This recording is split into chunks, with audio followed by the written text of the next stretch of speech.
Assalamualaikum warahmatullahi wabarakatuh. Perkenalkan, saya Sela Razumarda, mahasiswa UIN Raden Fata Palembang, Fakultas Ilmu Tarbiyah dan Keguruan, Program Studi Pendidikan Guru Madrasah Ibtidaiyah. Baiklah, langsung saja. Video kali ini akan membahas seputar kurikulum yang ada di dunia pendidikan Indonesia, baik dari KTSP, K13, dan kurikulum terbaru ini yaitu Merdeka Belajar atau sering juga disebut dengan RPP 1 lembar. Di sini tentunya tidak sendirian.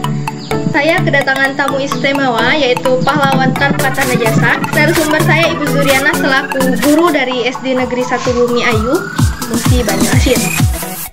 Assalamualaikum Ibu. Waalaikumsalam. Apa kabarnya Bu? Baik. Ini saya akan bertanya mengenai seputar kurikulum yang ada di SD ini. Sudah berapa lama Ibu mengajar di sini? Lebih kurang 15 tahun. Menurut Ibu di sini masih adakah guru di Indonesia ini yang mengacu pembelajarannya menggunakan KTSP? Oh ya, pasti ada. Masih ada guru yang mengacu pada kurikulum KTSP. Dikarenakan K13 bagi kami selaku guru kelas merasa buku kurikulum 13 tidak padat materi, hanya berupa cerita, sehingga membutuhkan guru yang berwawasan luas. Khususnya di desa, kadang-kadang ada guru yang kurang kompeten. Selanjutnya, menurut Ibu, apakah hasil dari pembelajaran KTSP dulu dapat diimplementasikan kepada kurikulum yang sekarang? Oh, jelas. Pasti bisa diimplementasikan KTSP dengan kurikulum Merdeka Belajar. Tapi khususnya SDN 1 kami, Bumi Ayu, menerapkan kurikulum Merdeka Belajar rencananya akan diterapkan pada tahun ajaran baru nanti.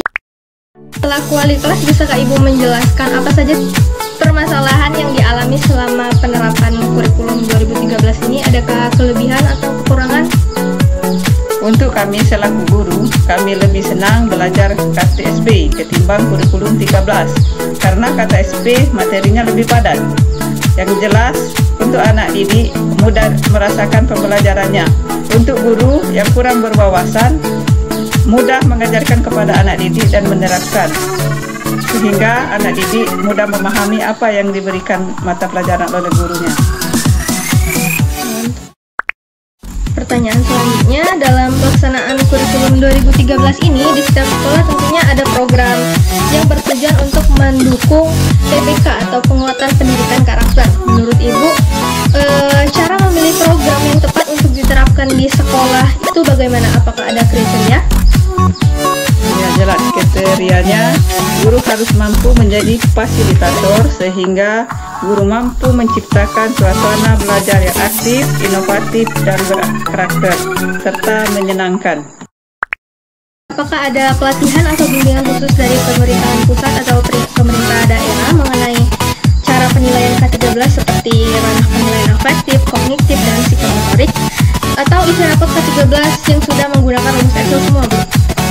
Ya, untuk pelatihan, khususnya kurikulum K13 sudah dilatih melalui pemerintah pusat dan melalui Kabupaten Muba, khususnya baru kelas 1 dan kelas 4. Untuk pengisian lapor, nilainya kami guru kelas yang buat, tapi untuk pembuatan lapor kami serahkan ke operator karena kami guru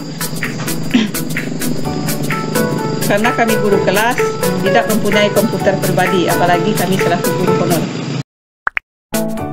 Menurut Ibu selaku wali kelas, bagaimana kesiapan para guru untuk mengimplementasikan kurikulum yang baru atau disebut dengan Merdeka Belajar atau juga dikenal dengan RPP 1 lembar, Bu? Semua guru pasti siap karena RPP-nya ringan, tidak mempunyai beban karena cuma 1 lembar. Setiap hari kami bisa menuliskan, asalkan buku penunjang lebih banyak dan padat materi, sehingga bisa kami terapkan atau kami sampaikan kepada para siswa sehingga tercipta suasana belajar yang merdeka belajar. Sebagai guru, strategi apa yang akan dilakukan untuk mengimplementasikan kurikulum Merdeka Belajar di kelas ini? Kami selaku guru kelas bisa mengimplementasikan kepada siswa dengan berbagai metode, misalnya ceramah, demonstrasi, dan karya nyata, dan lain-lain. Kami akan menjelaskan materi dan menuntun siswa dalam melaksanakan kegiatan belajar mengajar. sumber yang saya cari, konsep belajar merdeka USBN akan diganti dengan ujian asesmen yang diselenggarakan hanya oleh sekolah. Ujian ini menilai kompetensi siswa dapat dilakukan dalam bentuk tes tertulis atau bentuk penilaian lainnya yang lebih komprehensif seperti portofolio dan penugasan. Apakah itu efektif menurut Ibu? Menurut saya pribadi, rasanya kurang efektif, khususnya untuk anak murid yang di desa. Belum banyak siswa yang memahami apa itu portofolio dan lain-lain, apalagi kalau kelulusan siswa diserahkan kepada pihak sekolah. Kebanyakan siswa dan wali murid merasa cuek karena anaknya pasti lulus. Kebanyakan berpikir seperti itu. Bisakah Ibu jelaskan bagaimana pelaksanaan proses pembelajaran kurikulum 2013 ini selama wabah corona ini? Apakah banyak kendala dalam proses pembelajarannya? Selama wabah COVID-19, guru dan siswa diliburkan, tapi kami selaku guru diberi tugas piket 1 hari dalam seminggu. Siswa diberi tugas belajar di TPRI, tapi kendalanya dalam mengirim kembali hasil belajar ke guru wali kelas, tidak semua wali murid mempunyai HP Android. Tidak. Ataupun pulsa paket, ditambah lagi sinyal internet yang kurang, sehingga pembelajaran daring sulit dilaksanakan dengan baik. Menurut Ibu, dalam pembuatan RPP ini lebih mudah yang mana? KTSP, KT12, atau kurikulum yang terbaru ini yaitu Merdeka Belajar? Berikan alasannya juga, Bu. Saya urutkan dari yang lebih mudah. Menurut saya yang lebih mudah itu kurikulum Merdeka Belajar, tapi kami belum melaksanakannya. Kedua RPP, yang ketiga KTSP, dan yang keempat kurikulum K13. Yang lebih mudah menurut saya KTSP, karena kami selaku guru kelas, kami bisa mengajar dengan mudah, dengan bantuan buku penunjang yang lebih lengkap. Baiklah Bu, terima kasih atas waktunya karena telah menyempatkan waktu untuk berbincang-bincang membahas perkembangan kurikulum yang ada di pendidikan Indonesia ini. Saya ucapkan terima kasih Bu ya. Terima kasih sama.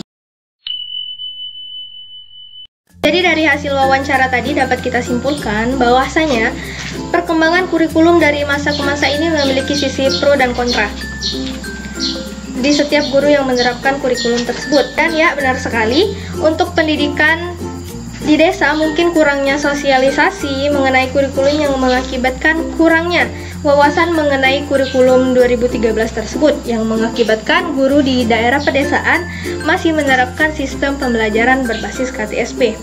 Dan untuk kurikulum terbaru yaitu Merdeka Belajar di SD Negeri 1 ini belum menerapkan, tetapi untuk kabar bahwa kurikulum K13 akan diganti itu mempermudah guru dalam pembuatan RPP, karena kurikulum terbaru ini RPP yang guru buat hanya 1 lembar saja, tidak seperti KTSP dan K13. Terima kasih.